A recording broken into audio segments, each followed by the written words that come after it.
I just finished reading a book by Pier Paolo Pasolini, who's known primarily as a filmmaker outside of Italy, but was a very political man. He wrote a lot of essays, he wrote poetry, and he wrote this novel called, clumsily translated as Street Kids. It's a new translation by Anne Goldstein. And I was taking a break from a quartet of books that are also translated by Anne Goldstein, which is known as the Neapolitan Quartet by the pseudonymous Elena Ferrante. Hang on, are you going to spring a scoop here? That Elena Ferrante is actually Pier Paolo Pasolini. Pier Paolo Pasolini was murdered in 1975. Some say a result of cruising for the wrong type of guy, and that's not an uncommon hazard around Ostia, where his body was found run over by his own car. People have speculated since that it was a lot more to do with his political activities and his voice as a writer rather than his homosexuality.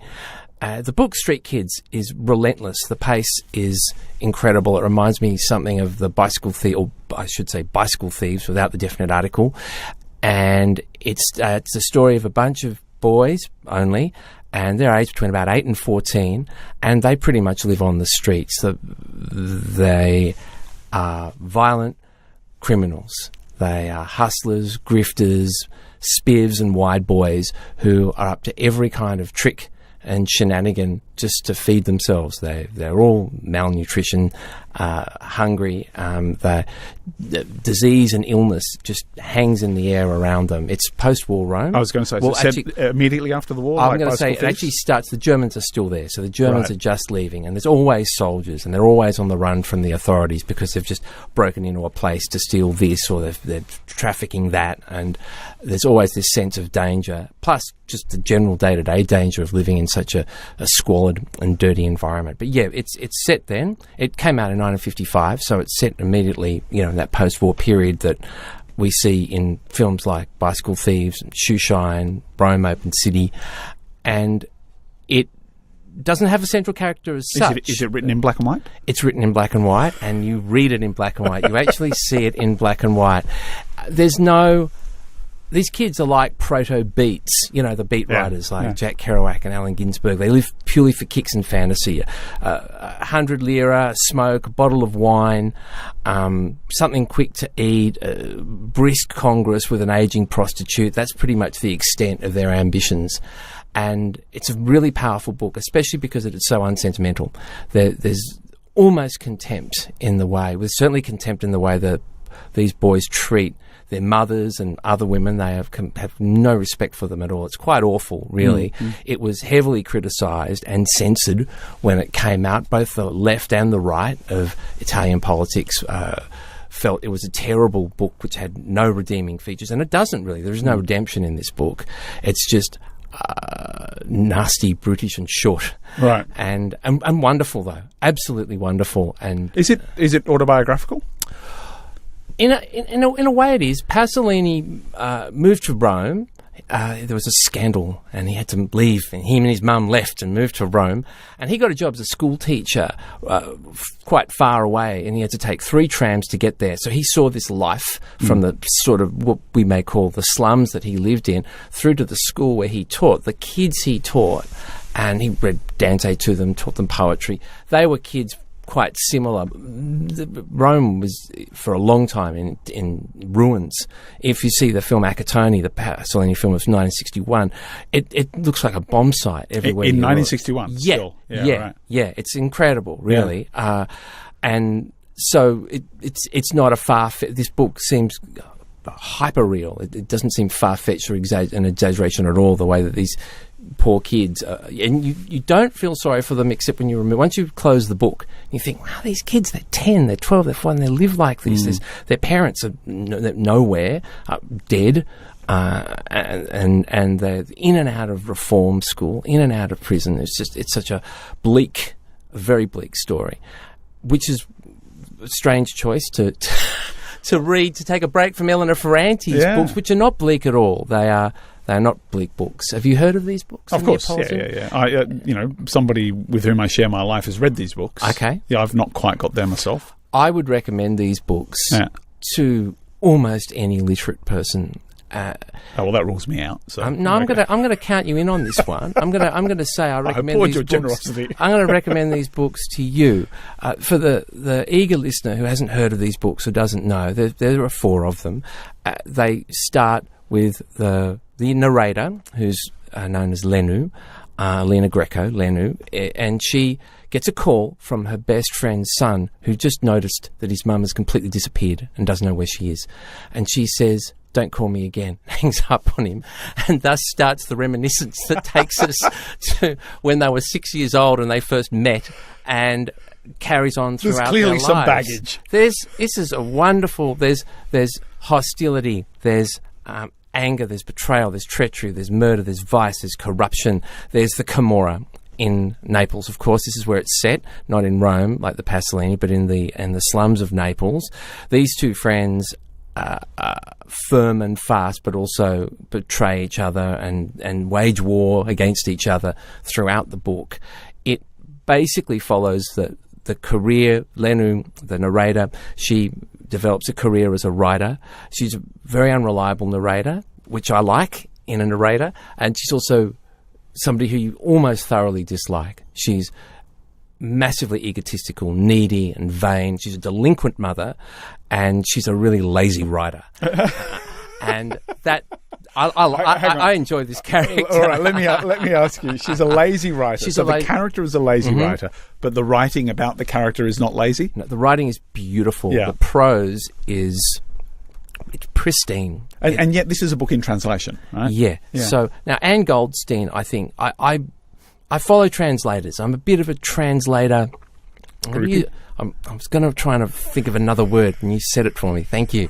Yes, I go and watch There's possibly bands, a word in Italian for groupie that we should be using here instead. And when the band finishes, I wait for the translator to get off stage, and I go into the back with them. And so Richard Peviar and Lusa Volonkowski are translators who've translated Alexander Dumas and Tolstoy, and their work is so far and above any other translations of those 2 authors that I've read. So I follow whenever they're translating something, I want to get that.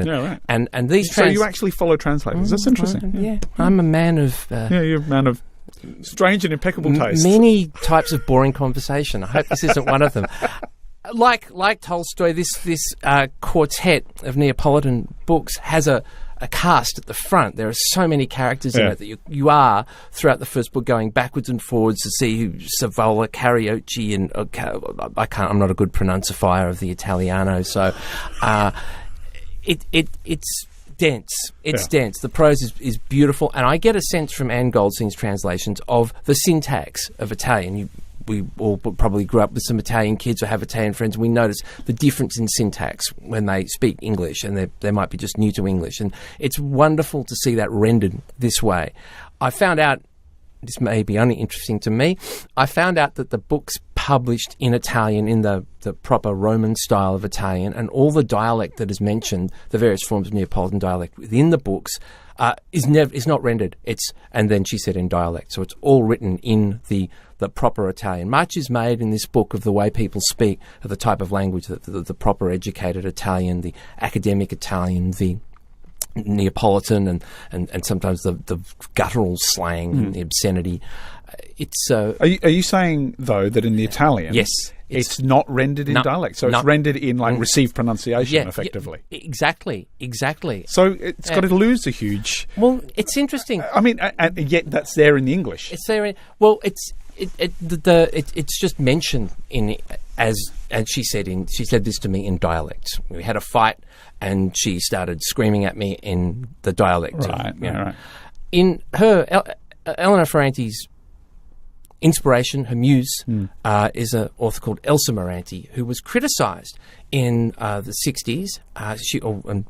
Later, towards the end of the 60s, she wrote a book called La Storia. I actually think it came out in the 70s. Huge chunks of dialect, and people were...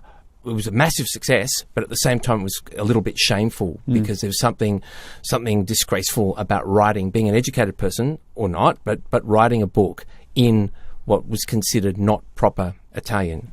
So Elena Ferrante has done a great job with these 4 books. I can't recommend them highly enough. She was recently outed by a crusading, brave and courageous Italian journalist who... I detect just the slightest hint of sarcasm in your voice there, Andrew.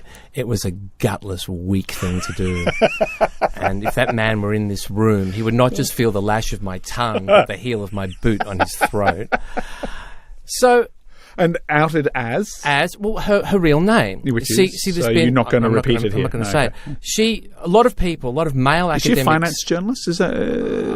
not even going to go there. You're not even going to go there. A lot of male critics felt that these books were so great they couldn't have been written by a woman. That's kind of appalling, isn't it? They were clearly written by a man, and that's why she has a pseudonym. It's not unusual for authors to adopt pseudonyms, but it's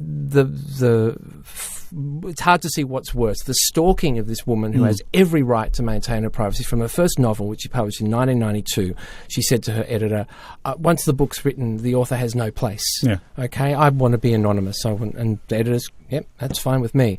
Roberto Saviano wrote a letter an open letter in the newspaper, saying that he felt he knew her as well as he wished. He loved her. He's loved her book since he was a boy, and felt that her anonymity was something that was proper and right, and kind of lent his support. Now, Robert Saviano is an author who, in 2006, published a book called Gomorrah about the Camorra, the Neapolitan mafia, and he's been under police guard ever since. He can't take a step anywhere. He changes homes and on a regular basis, and lives a horrible, horrible life due to threats from the mafia toward him.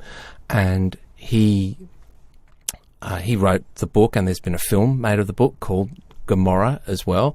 He's a journalist whose life is at risk. Journalists' lives are often at risk, not just in the Soviet Union. You know, it's a dangerous thing to publish the truth, and that's what he's done. Elena Ferrante's life, of course, is not at risk, but she has been stalked and outed. Jeanette Winterson wrote a great article about the misogyny of stalking a woman and not allowing her to have the choice of her life, so to speak, because her life has completely changed now. It's gossip.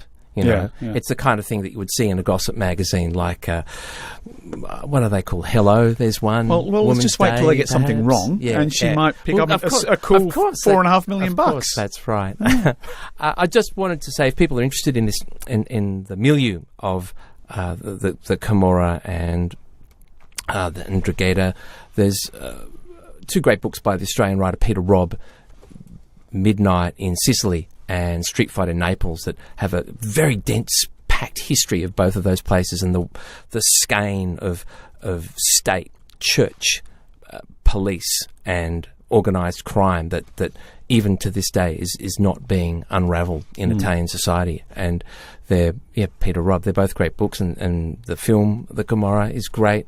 The what's it called? Beautiful Cadavers is about Falcone and Borsellino, 2 Sicilian judges who were murdered, who were crusading against the mafia there.